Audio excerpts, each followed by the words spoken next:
So let's start directly. The first 60-something slides is an overview of the whole course. And because this is shorter, I think it is better just to start. And then we go over this. So, what is an image? So, yeah, this course, the course of Richard was using MATLAB. We will not use MATLAB, so we don't care about MATLAB. So, this is an image. So, an image is something that for every spatial location tells you what is the color of the pixel. So, this is little squares, they are called pixels. So, if you zoom, so it looks like a continuous image, but actually when you zoom, at the end, you will see that it is made of little squares. And these little squares, for every square, you have to say what is the color of that square. And that is if it is a color image. If it is a grayscale image, then you have simply to say a number. So let's try to be formal about what an image is.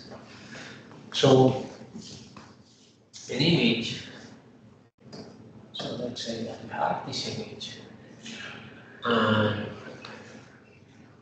you have some drawing here. So you have a spatial location. So this is spatial location, let's call it R with vector because it is an XY coordinate. And then for that coordinate, you have to say what is the color. So actually an image is an image of a coordinate.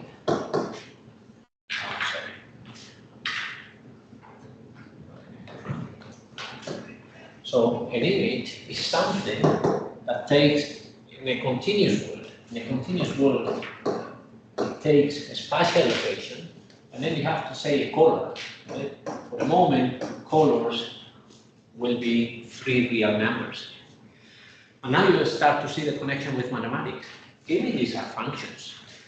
Let's say that you have, so this is for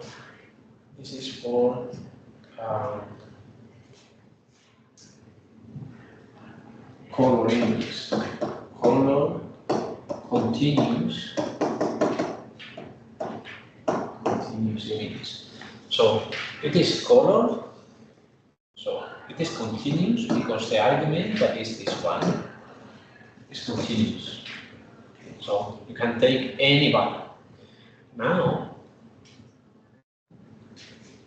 it is color because you are returning 3 components. Okay. So you have to say, typically you store what is the red, green, and blue. We have heard of this, RGB images. So you have to say what is the intensity in red, intensity in green, and the intensity in blue. But now let's say that we have let's say color, no, gray, sorry. We have gray continuous images. So now our image will be from, it is continuous. So this continuous means that the argument is a continuous value, but it is gray. So it is gray. We have a single scalar for the output. So the color is actually given by a single number. This is the difference. Okay, we said we don't have a continuous images. We have discrete images in which we have squares. Okay, so let's put the squares. So let's put the squares.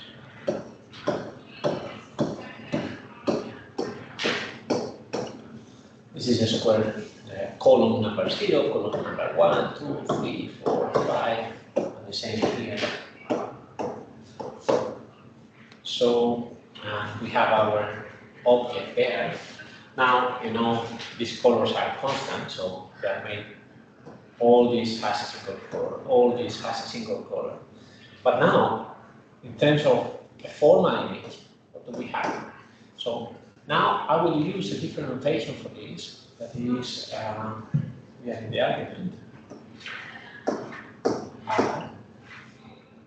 So you see, here I use square brackets. Here I use normal brackets. Okay, why that? Probably you are familiar with these two, with this notation. So when you have a signal, you have this signal here. You say this is x of t, and t is a continuous variable. But you could also have a discrete signal. You have n, you have x of n, and then you have different values. So this was discrete. So actually this x, let's call it x continuous, x discrete. So x discrete was taking an integer, I was returning a real number. So this one, x continuous, was taking a real number and was returning another real number. So I'm using the same notation. So here for continuous variables, you use standard parentheses. For this one, you use a square bracket. So here we have the same. So now, a pixel image will have this is square. So the argument is set square. This is a generalization. Set goes from minus infinity to infinity. Here we go from 0 to 5, but we have only integers. And then we go into a real number. So if we go into a real number, then what we have is a gray discrete image. It is gray, it is discrete because the argument is discrete, and it is gray, we use green for this, and it is gray because we have a single scalar.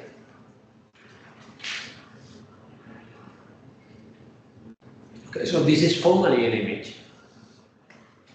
And actually, this is interesting.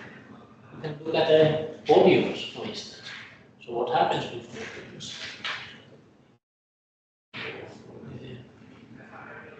The browser. So let's go to the browser.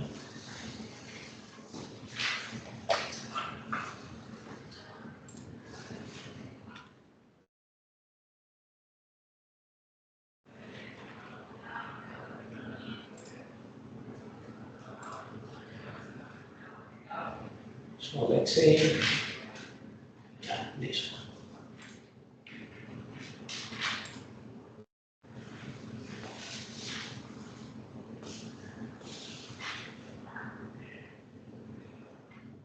So let's say that you have a scan of your brain, of your head. So these are different slices through my head. Okay, so formally, this is the same. This is, now instead of having an image like we had before, what we have is a cube. I have a cube.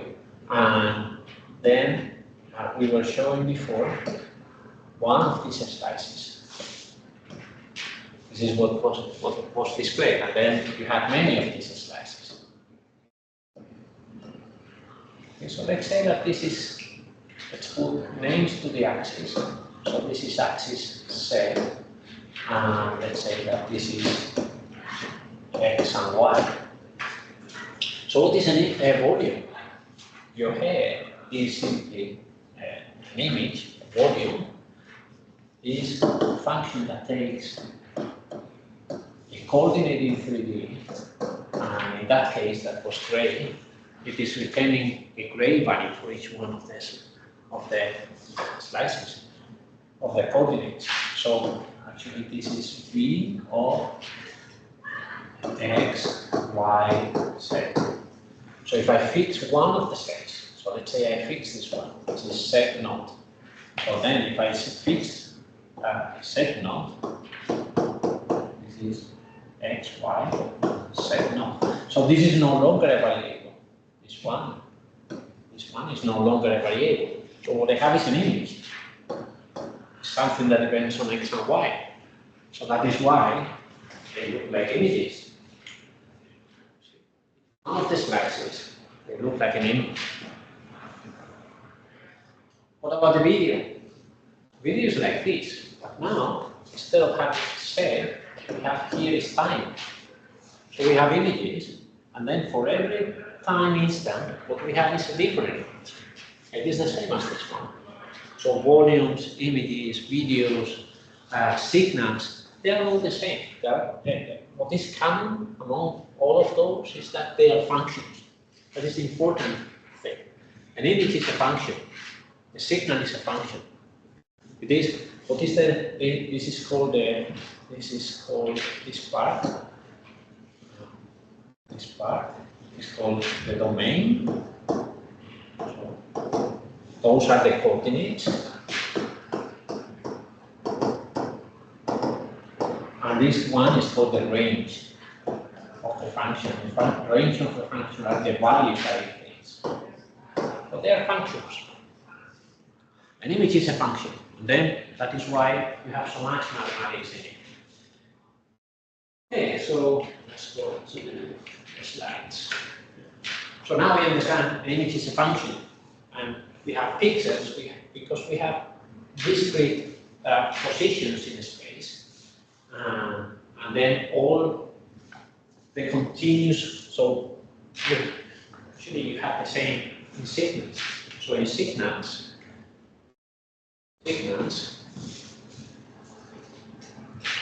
so let's do it, let's do it here. So I can have these two signals. I can have the continuous signal, that is the black one, but I can also have on top of it my discrete signal. And my discrete signal is this one. So when we see a flat region, it's because we are assuming that this discrete signal is constant for each time. Okay. So you have these two axes here. We have the discrete axis and you have the continuous axis, both in the same place. This is what we see in the image. In this image, we are seeing the two axes at the same time. We see the discrete, that is, we are taking samples, and we see the value of those samples. But you are also seeing the continuous. And the continuous, you are assuming that between two samples, the signal is constant. Okay? Clear so far? Okay, good. So then, what can we do with this evidence? Yeah. So a pixel is the pair, a position and the intensity value at that position. For me, positions are R, and for him, they are P. We don't care about the level. So, yeah. So the pixel, you have to distinguish two things. One is the pixel location, that is the coordinate, and then the value of that coordinate, that is the pixel value. And the pixel is both things together. So it is a pair of location and intensity value. Okay, then, yeah. So we have said, this RC, sometimes you write XY, some other times you write RC. Actually, the order, you don't care as long as it is clear. So, for instance, let's make. So it is typical that you have your image here, and then you say, our real estate was the axis they were red. So let's use red. I'm trying to be consistent with the colors and not always succeed, but typically this is Y, this is X. This is arbitrary, this is a convention, so you can put X and Y the way you like, but this is a very useful convention. So if you say, sometimes you write y of xy, some other times you write yx. So, but it is all the time the same pixel. Okay, so you don't care about the order of things. So you have to be consistent in your writing, but you don't have to be. These are rows. So this is row 0, row 0. This is row 1. And then this axis is also called this axis is also called C for columns. So column 0, column 1, column 2. So you can also write here I, R, C. So RC, first you are writing the Y, then the X. So this is equal to RC, this is equal to CR. So as long as you are consistent along your writing, you don't care to use one notation or the other. Okay? I normally even prefer this one. So you use a vector, that is the location. That's it. Good. So you have to give the location, and then you get a value for that location, that is the red, green, and blue intensity in that position. And typically, these values, they go from 0 to 255. I'm sure you know. So if we want to be more precise in the way we write, so for instance, let's say that I have an image, so let's put an image. Now my image is discrete. So goes 0, 1 to the number of columns, minus 1. Goes from 0 to 1 to the number of rows, minus 1. So any one of these values, they take a value between 0 to 255. I want to be very precise about describing this function. So this function, to write in this way. So first, it is square brackets, because we have a discrete pixel locations, and then let's put row and columns. So this is 0, 1, R minus 1, so this is a set. Curly brackets are sets. Cartesian product with 0, 1, C minus 1. And then this gives a value that is 0, 1, 255. Okay, so this means if we have a row,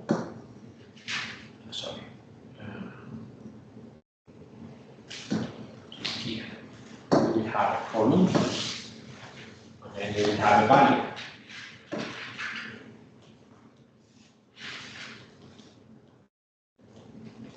This notation is familiar to you? You know this from standard mathematics. Okay, good. So if I want to be very precise, you write this. Sometimes you are loose, but as long as you are more or less clear from the text that you're writing, you can say this goes. But you know, this is a generalization. So this goes from minus infinity to infinity. Images, yeah, in principle, as mathematical objects, they could, but normally in a computer, they don't. And then in a computer, again, you cannot take any real number that you like, but you have to discretize them. This is the discretization with 8 bits, integer numbers of 8 bits. That is the most common one. It is not the only one, but it is the most common. Okay, so that is why you take integer values between 0 and 255. Okay, good. Then, what else can we do with this? So we have to distinguish the image in the real world from the image in the computer. So in the real world, you have an object. This object, let's is another slide. There will be a light source. This light source emits light. The light is reflected on the object, and then it travels everywhere. And then you put a recording device here, and the recording devices typically they have a lens to form the image. So from optics, you know that lens is important. You don't have this course yet, no? I think there is another course on imaging techniques. I think it was yesterday, right? I think that doesn't correspond with Disciplinary? No, yes, but well, I have done that Last year, 2 years ago. 2 years ago. And the other 3, you don't have this course? You don't either? So you have taken just this one? Yes, because I did one in Milano that convalidates for that. And this you have, no, Carlos? You have this one. Okay. So there is another course that explains a little bit more about the optics. We don't care about the optics, but something with lenses is that they invert the images. So they take the image from the real world and they are projected in an inverted way in the recording device. So this projected image is continuous. So for every possible location you have an intensity value. But then you want to have that in the computer, so you have to discuss that. So digital cameras, they have sensors, and these sensors, they are like little squares that record how many photons are arriving to each one of the squares. So first you discretize in space, and then you take like the average from each one of the sensors. So that is why you have a constant value for each one of the pixels. Also, you have to discretize in values. So you make 2 discretizations. One is in space, the other one is in intensity. So that is summarized here. So you have the real world image that is continuous everything. So space is continuous, intensity is continuous. But then you have to take samples. So you have to discretize a space. You have to discretize intensity. So here you see the 2 effects independently. So here we are just quantizing, so just discretizing the intensity. So let's say that you are only allowed to take 8 different gray values or intensity values. So this could be the possible 8. Okay, so you have to discretize in space, in intensity, you have to discretize in space, and then the computer image will be both discrete in space and intensity. So this process is called sampling. This process is called quantization.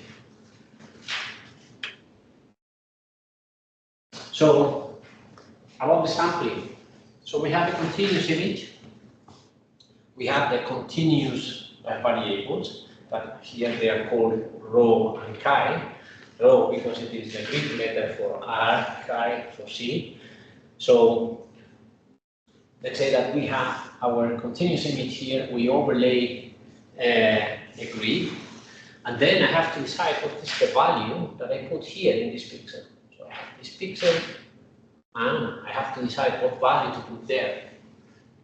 So in the discrete world, this is the rho R column C. Okay.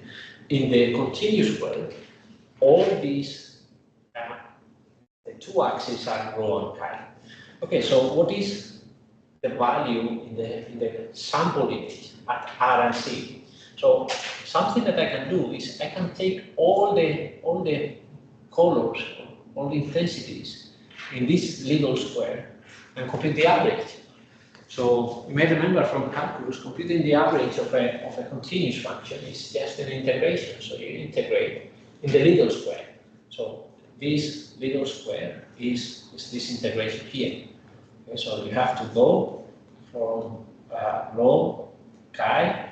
This rho chi will move in this limit. Okay, so let's see why.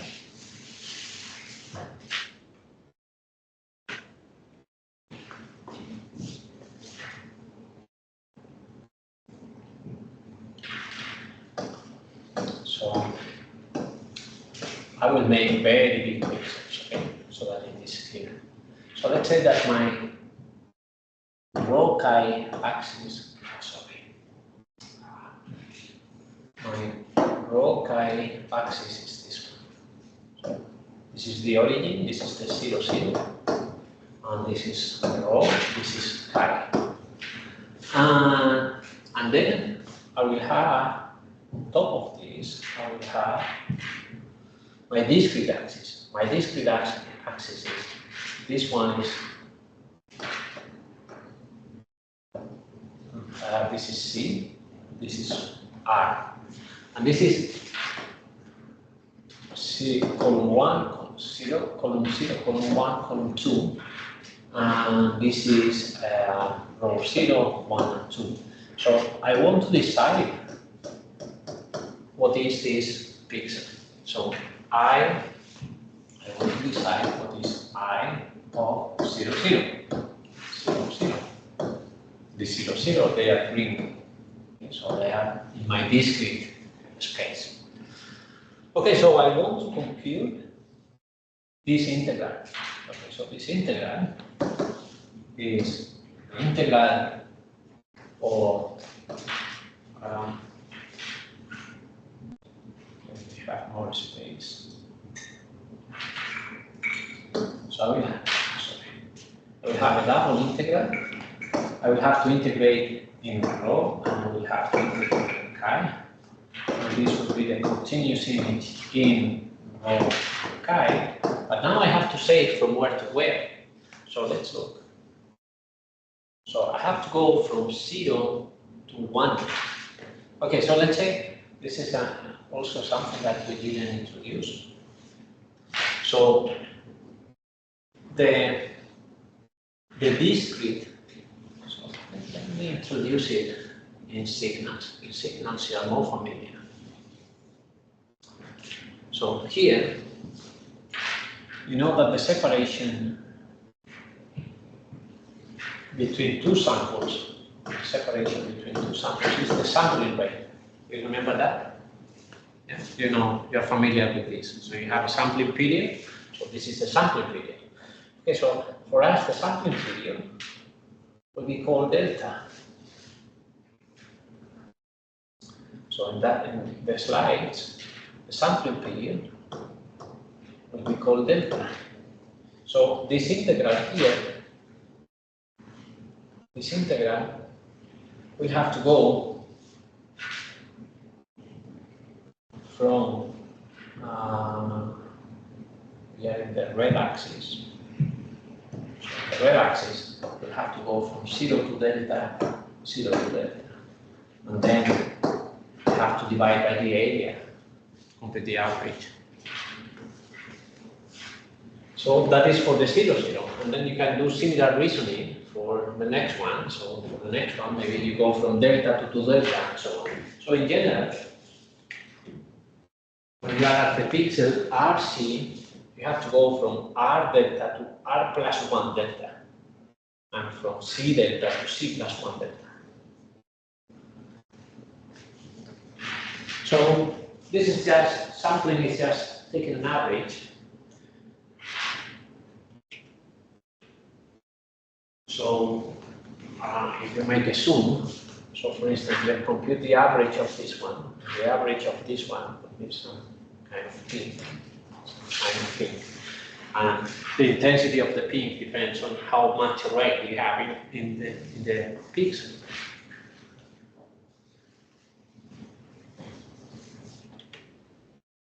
Okay, so yeah, look at one. So here you have some variation. Here you don't have a variation because you have a constant. Okay, now you have to quantize also in colors. So in colors, you have a continuous input. So this average can be whatever number. So when you are computing this average can be whatever, any number, real number. You want to put it in the computer, you don't have any real number in the computer available. So what you have are discrete values. So these discrete values, let's say that you have only 8 discrete values, so that you can say is, okay, all these columns are assigned to this discrete value, all these colors to this one, all these colors to this one.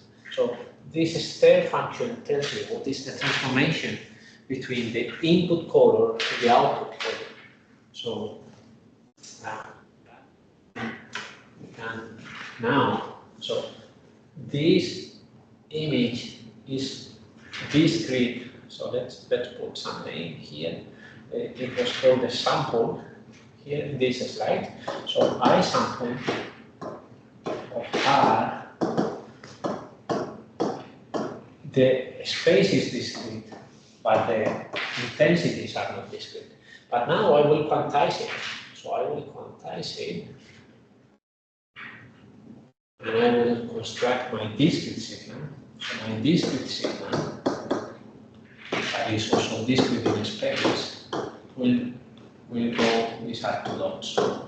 So will be discrete in space and discrete in intensity values. And ID of R will be quantization of I sample of R. And this quantization, because this is a scalar, so I have to tell you what this quantization function, how that function looks like. So what I tell you is, for instance, let's say that you have all possible values between 0 and 255, let's say. So this quantization function takes IS of R, this is the input, and it will produce ID of R, this is the output. Okay, so let's say that this goes from 0 to 256 in a continuous way. And then I say, okay, all the values from 0 to 16, they take value 0. All the values between 16 and 32, they will take value 16. All the values between 32 and 48 will take value 32, and so on. Okay. There will be discontinuities here, so we have to decide 16 on which side it is. So maybe there is a hole here, there is a hole here. So it is a discontinuous function. Okay. So this would be a more proper way to represent that function. Okay, clear so far? Okay, so you have to quantize also the intensities, and then, so we don't care about MATLAB, but I think this example introduces some interesting ideas about images. So the command to read an image in MATLAB is this thing. So IM image read, this one, and it is in JPEG. Okay, so once it is read, you have a variable called I that contains the image, and then you say, okay, what is the class of I? So class of I is uint8, so it is unsigned integers of 8 bits. This is what we expect from an RGB, no? An RGB, the numbers go from 0 to 255, so this is an unsigned integer of 8 bits. Okay, good.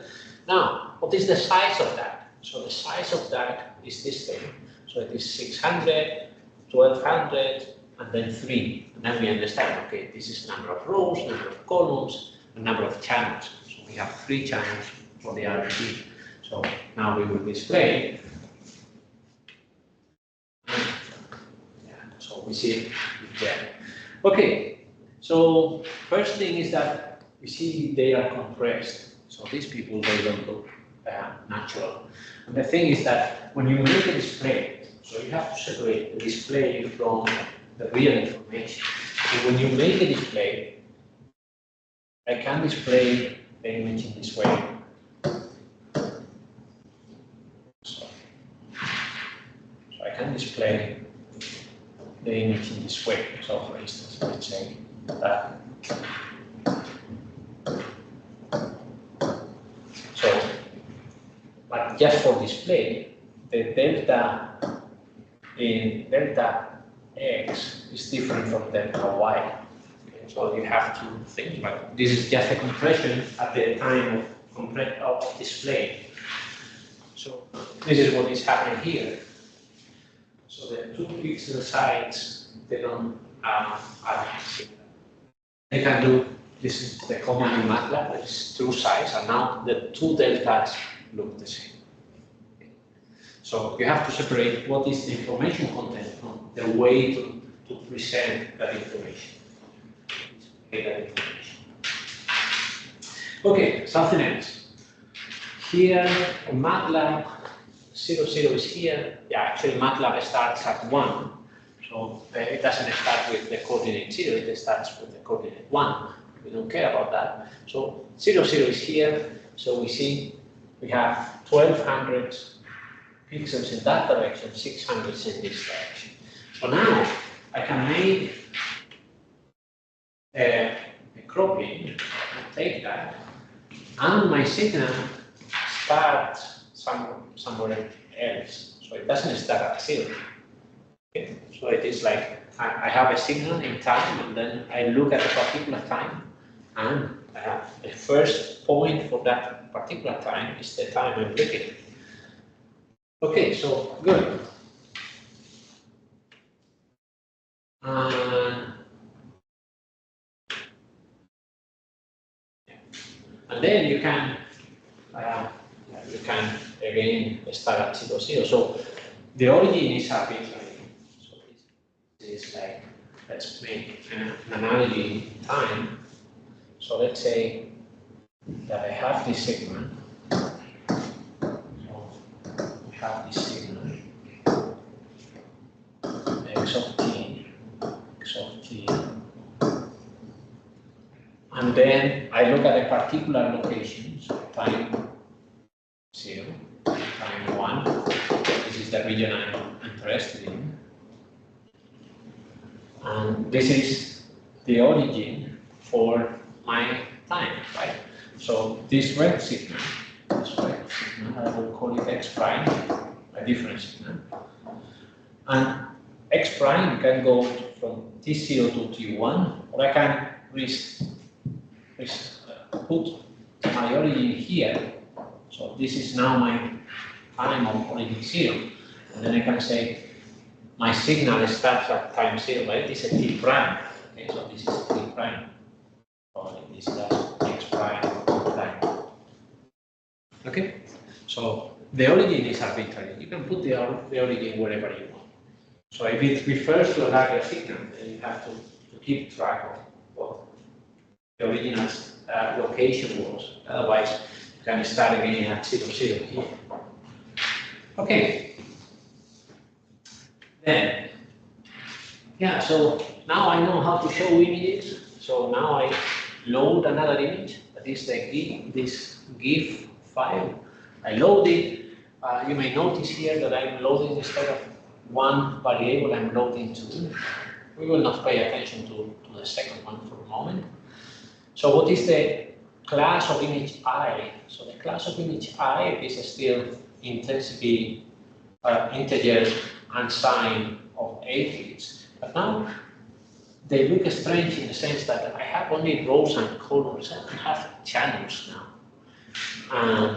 When you display, it's pretty weird display.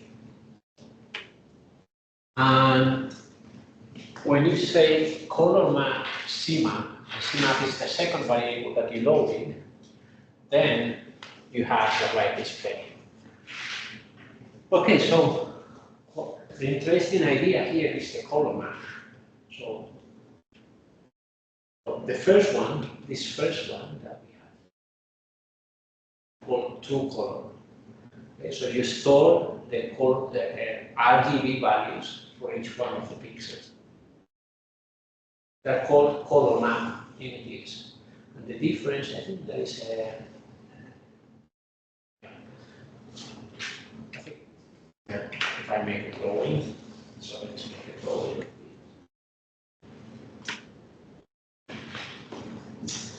So let's have a true color image. So let's have a true color image. For a moment, just make it with 2 pixels, 2 times 2 pixels. So this one is the value, I don't know, 140, and this one has values 200, 200, and this one is also 240, 10, 20 again, and this one is something else, 150, 100. So instead of having these, what I can do is I will construct a table that will be my column map. So every time I find a different color, I will note it in my column map. So, and I will have, so this image is 2 color, this image is 2 color, 2 color, and we will construct another image. We will construct another image that is column map. Okay, so this is the first color I find. So I will note it here, 140, 10, 20. And then I say, okay, this has colors here. And then I find another color, and then this is 200, 200, 200, 100. And then I say this has a color 1. But this one also has colors here. I don't have to create a new entry in my column map table. And then this one will be a new one. And then you say this is color 2. So these are not colors. These are the indexes of your colors in the column map. So you have a column map table, and then you say which index in this table each one of the pixels have. And can you imagine here how many different colors can we have? So we have RGB. Each one is having 8 bits. So this has 2 to the 8 possibilities, 2 to the 8 possibilities, 2 to the 8 possibilities, and altogether we have 2 to the 24 possibilities. Which is this number, more or less?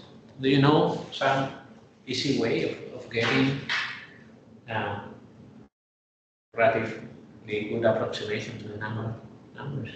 No? To the powers of 2. Okay, so this is 2 to the 4 times 2 to the 20. 2 to the 4 is 16. 2 to the 20 approximately is a million. So you have 60 million colors with 2 colors. So this table is typically only of size 250, 256. So meaning that you have to reach a compromise. So you cannot represent the 60 million colors in this column map. You could, okay? So you could construct a very long table, but then there is no advantage. So the advantage of color maps is that with very few colors, just 256 colors, you have to approximate. Sometimes you will have to approximate. Okay, so these 2 colors are not the same, but I will say they are the same. And with only 256 levels, I can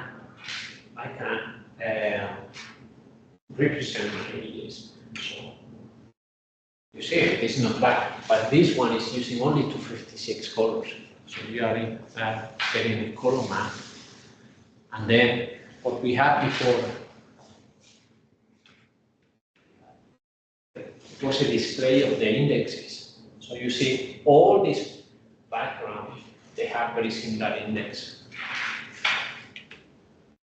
It is not exactly the same, but very similar index. Okay, so yeah, actually you see what is the saving.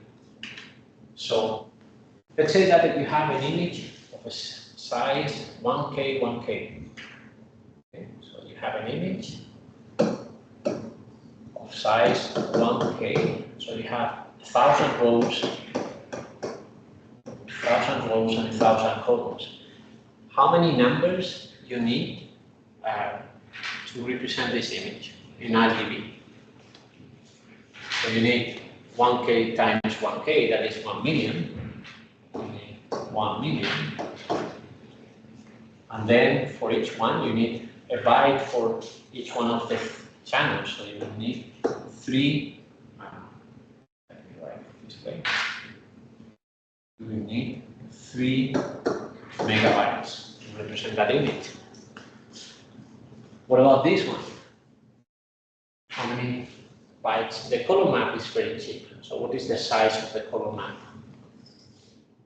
So the color map, you need 256, because you have 256 values times 3, and then that thing. This is a very small number, and then that thing. But that thing is 1 million. 1 million bytes, because you only have to say a number for every pixel. So you have reduced the size of the image by factor 3 with a very simple trick. And depends on what you want to represent, maybe more than enough. So to represent this kind of drawings, you don't need so many colors. Format would do very poorly. Okay, so we have introduced two colors. We have introduced color maps. You may normalize the color maps. So instead of storing the color, you may divide the intensity by 256. So it is the same that I did before. So only that what you store is this thing divided by 256 all the time.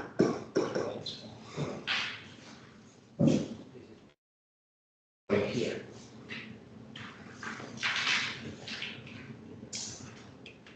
Okay, so yeah, so for instance, this is a representation with 24 bits. So this is the color. This is 8 bits, just a color map. So you have only 256 different colors here. You barely see the difference. They are pretty good approximations. Depending on what is your domain, they can be very good approximations. Of course, if you make a zoom, then all these subtle variations you cannot represent. You are somehow choosing the closest color to it. Yeah, this is the same. This is all the time the same idea. Something that you can construct a color map. So this table, you can construct the way you want. So for instance, I may want to construct this color map because I want. Okay, so I will construct a color map that is 0, 0, 0, 1, 0, 0, 2, 0, 0, 255, 250, 0, 0. So this color map is the red color map, it's the red channel. You see, it only has red values, and it goes all the way from 0 to 256. So this is a red color map, and I can construct similarly a green color map, a black color map. So this ramp is this one that is going from 0 to 255. And then you can change the color map of your images. So for instance, let's say that I take this image. If you separate the 3 channels, this is the way to say that in MATLAB. So I'm taking the first channel. So this is equivalent to what we did with the brain. So it is just, we have 3 channels. So we have X, Y, and the channel. And then I'm choosing channel 1, channel 2, channel 3. So this is red, this is green, this is blue. And then is it consistent with what we see? Okay, so let's see. This leaf here is almost green. So it is green, this part is green. So I should need a lot of light from green channel, much less light from the red channel, and less from blue. So it should be more active in the green channel. What about this part of the leaf? this part of the leaf should be brighter in red, darker in green, and darker in blue. What about the grapes? The grapes are almost blue, so they should be dark in the red and green, and then very active in blue. Okay, and now I'm coloring all these with the black color map. The black color map is the one that has 0, 0, 0, 1, 1, 1, 2, 2, 2, 3, 3, 3. So it has the same value for the 3 channels. Okay, but now I can use the red color map for this one, the green color map for this one, and the blue color map for this. And what we are saying is that this image is the addition of these 3 images.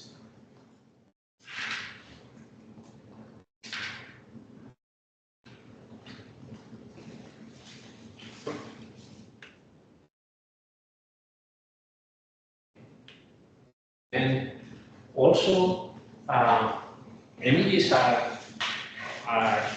functions, so you can add functions. So you can take this image, take this one, and this is a set of numbers, this is a set of numbers, so you can take the 2 sets of numbers and add them and plot them together. So first you have to make sure that you only add where the 2 images are defined, and then you can add them. Because they are numbers, they're just numbers, so you can add 2 images if you want. This is the code to do that. So you see, this one is reading one of the images, reading the other one, and then the addition is here. So so all this stuff is just to take the part that is coming, and then we are adding one of the images plus the other one. Okay, so you crop, this is cropping, taking the part that is common. So you crop the larger image, you add it to the second one, and then you compute the average. You divide by 2, and then you show. Because they are numbers. So you can do that.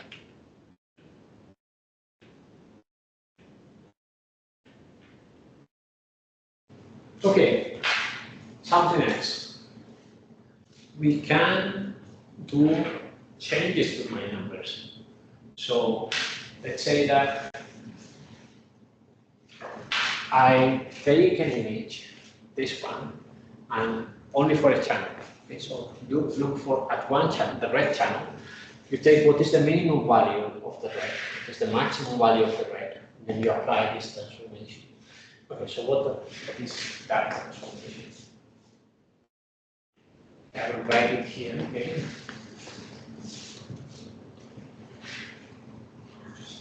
So a transformation was this one. I prime was 253 by I minus the minimum, maximum minus minimum. Okay, so let's see. This is my input image I, and this will be my output image I prime. So the input image is only, so you look for the minimum value of the red, and then the minimum value, let's say, is 10. So this is my minimum. And my example is 10. Let's say that my maximum is 200. Doesn't go to the 255. So all the red values in my input image, they are here, all of them. Okay, now when I take the value m, small m, what is this? This is a small m minus m. So this is 0. 0 divided by something. So this thing is the range, the dynamic range. Dynamic range. That is the distance between minimum and maximum. Okay, but then this is a number. This is a number, 190. So now I take every pixel. Every pixel will be here. So I subtract 10 to every pixel. and I divide by 190. Okay, so when I takes the value small m minus n is 0. 0 divided by anything is 0, and 0 multiplied by anything is also 0. Then I prime will be 0. What if my red pixel takes value capital M, take the maximum value? If it takes the maximum value, this is capital M minus M divided by itself. So this is 1, and then it will take value 1. So my output, this is my, and it is line. So it is a line that takes input images between a maximum, minimum and maximum, and they are remapped between C1 to 55.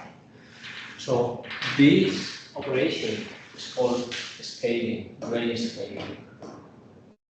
Range scaling. And most displays are doing that. So when you open an image in your phone, it is most likely doing a grayscale. So it takes any image, whatever dynamic range it has, and it is displaying it between 0 to 55. If you do that for the 3 channels, so you do it for the red, for the green, and for the blue, this is the image you get. So it is more vivid because it has larger difference between minimum and maximum. So the difference between minimum and maximum originally was 190, but now after the transformation it is 256 or 255. Okay, any questions here? No? Let's make a break, then we continue after 10 minutes.